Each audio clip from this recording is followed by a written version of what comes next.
Kaç oldu?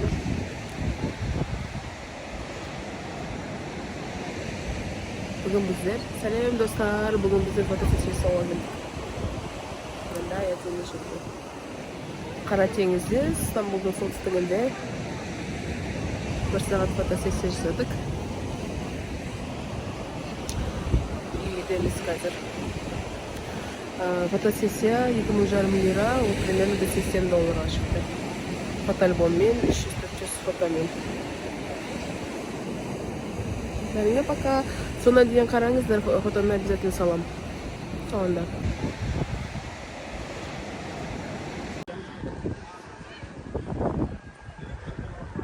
Peki.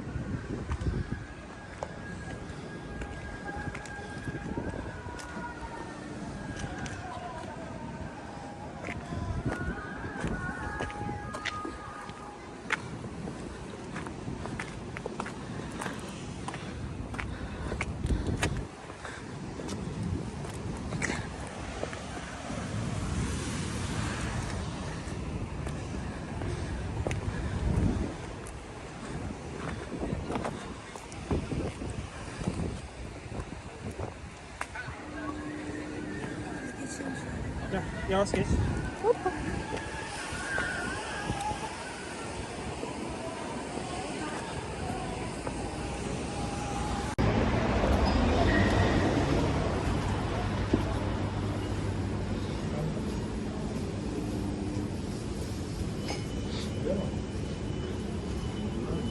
Zapravka'ya geldik.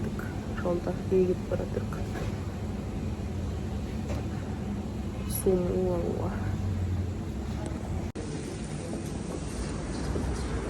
Ben de bir aldım. İçinde balık var. Gitmez 3 tane. Şuna sen verdin. Ya niye alıyorsun? Gerek yok.